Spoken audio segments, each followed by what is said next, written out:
Did you hate the Seahawks more than any other team? No, I hated Pete Carroll and Russell Wilson. Oh, those two alone? Yes. Okay. And then Jumpstart Seahawk fans were very annoying.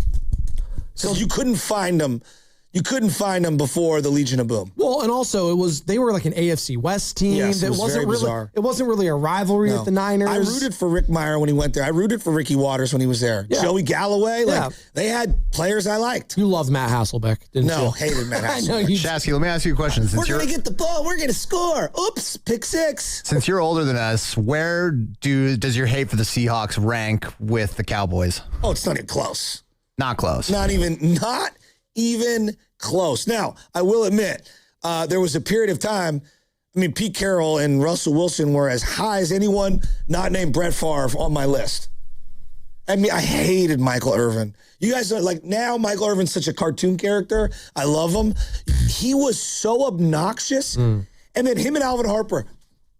You guys don't even see. You don't even No, I watched the doc. The ball and he just and he'd have the gloves where he wouldn't tape them, and then the chin straps coming off.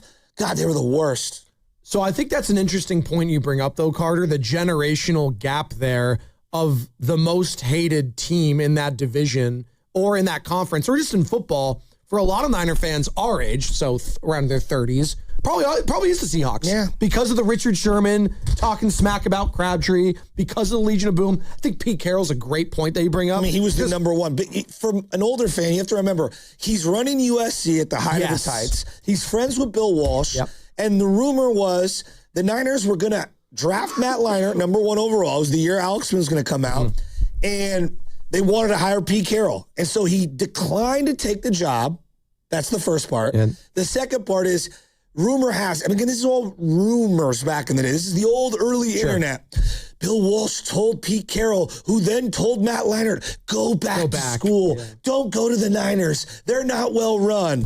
That's the way the story goes. And then so the Niners settle on Mike Nolan, settle on Alex Smith, and and the rest is history. And then he goes and takes the Seahawks job a couple of years later. And then he wins the Super Bowl, obviously. And then they hire the guy from Stanford that kicked Pete Carroll's ass, let him know about it, Jim Harbaugh. Mm-hmm. That was another level. See, there were so many interesting layers to that rivalry that really did make it so big time because it was personal with the coaches.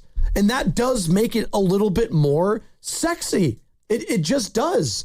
And you could go back to and I think it's a good point with the Cowboys, Joe. It was personal with the coaches, with the players, the quarterbacks. It's generational with the Cowboys. So much older Cowboy fans will tell you that, all right, first ever NFC Championship game. Do you guys know when it was? The first ever NFC Championship game. Was it the Niners and Cowboys? Niners and Cowboys, 1969 season, I believe 1970 at Kezar Stadium. Okay. Who was the tight end for the Dallas Cowboys? Mike Ditka. Oh, wow. Yeah. Dub Bears. Sean Brody is the, I believe, NFL MVP that year. Niners have a lead. They end up losing. The Niners were around, 25 or 30 years before the Cowboys. Cowboys come into the NFL, and then the 60s, late 60s, early 70s, they're the team that just takes over the league. And Tom Landry runs things and was the inventor of the 4-3 defense. And, Tom Landry and the Cowboys took the entire league by storm. Well, the Niners blew leads multiple years in a row. And this was Mike Nolan's dad, Dick Nolan, who was running the team. Right. They had a famous lead at the first year in Candlestick in the playoffs, and they were down, up 14 points or whatever it was, and the onside kick, and the Niners squandered it. So older fans hated the Cowboys. Then you flip it up to the 80s, and they're the team of America. They're America's team. Because the NFL films. Advent of television, and you're either a Steeler or a Cowboy fan. And obviously Raider fans hate the Steelers because the Steelers represented the AFC for so many years. And it was then the Dolphins. Exactly. And so the Niners finally knocked them off, and then they run things in the 80s, and they end Tom Landry, essentially. And then they jumpstart back into the 90s. So now you've got 3 decades in a row where these teams are facing each other in the playoffs for the highest stakes. It was a generational hatred. And each time, not only did you just win one, you went on a dynastic run. Does it feel like the only remaining remnants of said hatred is like Jerry Jones at this point.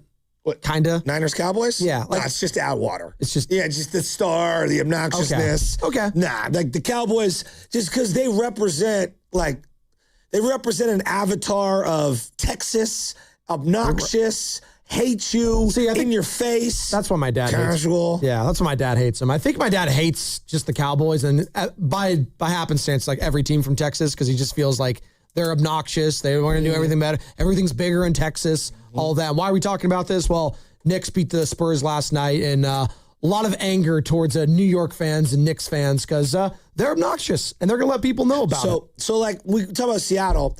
Now, if the Niners in Seattle continue to have, like they did this year, they had a little playoff game, and that's, to me, that's when the NFL rivalries are forged, not just in the regular season. You got to play over generations in the playoffs. Now, the Niners have played the Vikings a zillion times in the playoffs, but I don't feel this crazy over-the-top hatred of the Vikings. No. I believe they've played 11 or 12 times in the playoffs. Yeah, like the most recent one, too. It's like Kirk Cousins and Mike Zimmer. And But the Niners and Vikings go way, way back. Sure.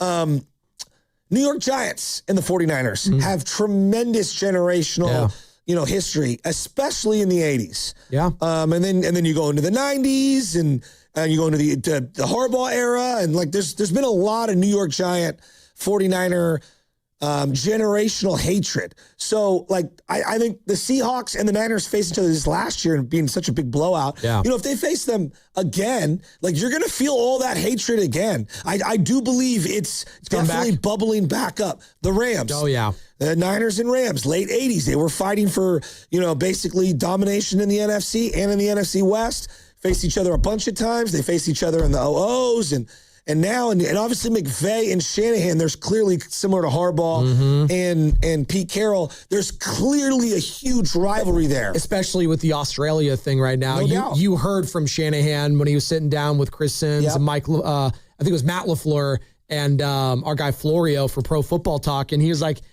yeah, I'm a little pissed off at McVay. I'm paraphrasing here, but that's basically what he get. Yeah, it's great, right? Yeah, I love it. I love that too. McDonald's never really going to give you Mike McDonald. No. He doesn't really give you those sound bites. No. He's more about that action. He's very calm, cool, collected, but in a similar vein, he's kind of the defensive version of those guys. Like the young up-and-comer taking the league by storm, but doing it in an era that's been kind of dominated by offense. He's the defensive guru now. He's the one yinning when everyone else is yanging, right? Like Sean McVay and Kyle Shanahan, those are probably the two coaches. If you're building a franchise from scratch right now, you're picking one of those guys, right? Like who else are you taking? Ben Johnson, line one.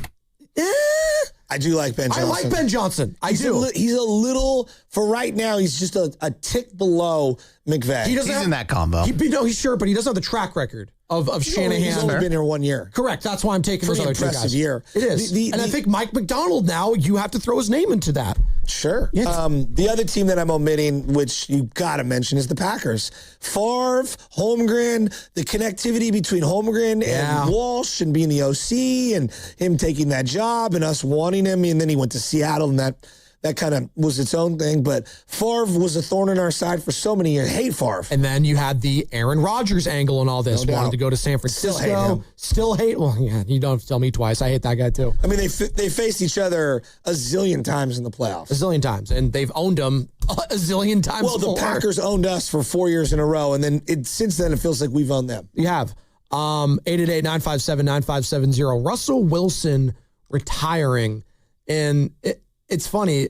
When you say that, there's a lot of things that come to mind. First and foremost, those Seattle Seahawks teams, one of the best defenses I've ever seen. I don't even think of them first when you say he's retiring. You know what I think of? What do you think? The first thing I think of is he might be the only guy in my life where if you asked me halfway through his career, I would have bet $1 million that he was a guaranteed Hall of Famer. And then you ask me today, and I don't know where I would put my money on that. I said the exact same thing. I don't know.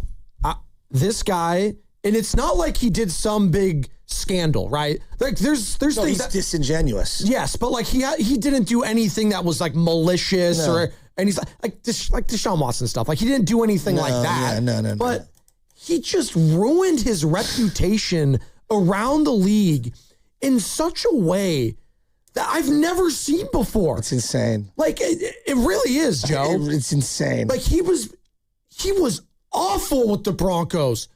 Awful. I think people just, like, his teammates simply hating him was like the beginning of the end of everything for him. Almost like he was, like, outed and then, like, he never recovered from it. Well, once Richard Sherman said it, once Earl Thomas, Marshawn Lynch going out on his pod saying, or it was with Shannon Sharp, he's like, yeah, he wouldn't give me his phone number. He would have me call someone else to put him through to Russell Wilson. That's Marshawn. That's your running back. You imagine that's a fringe Hall of Famer. Mr. Shasky can't talk right now. You're going to have to get back to him a little later. Well, no, it's the opposite. You call Carter and, it goes to his butt. Well, yeah, that's true. Alfred picks up. Actually, it's Sierra that picks up. Carter's busy right now. Sorry, I'm making breakfast for him for next week. Making breakfast for him. Steve in San Francisco wants to join. Point. He wants to join in the Seattle hate hierarchy, Steve. But here's the thing, like, real quick on Russ. Favre was genuinely the best player in the NFL for like 3 years in a row, right? Like, legitimately. He's as much as I hate, no, he was dominant. Yeah. He was dominant. Russ was so good, but he was like a magician where it was like how we had him bottled up all game, and then out of nowhere, he'd pull 2 drives out of his back pocket, similar to Brock, where you'd be like, where'd this come from? Like, what? And you'd be left going, and then he'd like float one over the top, whereas like Favre was just dominant. Do you think he does get into the Hall of Fame? I don't know. I don't know either. I legitimately don't know. I think it's not. I know we're supposed to have opinions. I don't know. He's not going to be first ballot. I would be think shocked. he does get in. I think he's going to suck as a broadcaster too. He's just a fake guy. He's so boring. Yeah, he's just a fake guy. But yeah, I do think he gets in. I don't think first ballot, but he's got a Super Bowl ring. He had like a 5-year stretch where he was one of the best quarterbacks in the league, and that's enough, I think, these days to get you in. The thing that I think of too with him, the ESPN the magazine cover where it's Russ and Kaepernick, and it was like, this is the future of the NFL. They had the Mighty Wing commercial at McDonald's together, and I just, why do I always think about Kaepernick, dude? I know everyone. There's people that to this day think Kaepernick was awful from the beginning. He wasn't. Oh, that's he stupid. had a moment in time. He never, built on it. He regressed. The team regressed around him. Like, God, I really thought that they had something special. Well, you felt like that was going to be the quarterback rivalry of the decade. It was going to be Kaepernick and Russell Wilson because those teams were just battling and battling and battling. Russ stayed there, ended up leaving, getting traded. Cap, we know what happened there. 23 seconds. I mean, he completes that pass to Crabtree. How does history play out differently? What's the play he's going to be most known for? Who? Russell Wilson. Do you think it's not handing the ball off? It's the Malcolm Butler pick, right? Not even close. It's not a question in my mind. That's got to make the Niner fans feel a little happy. At least that's going to be the highlight of his career, the low light. And then Richard Sherman on the sideline putting the hand on his face.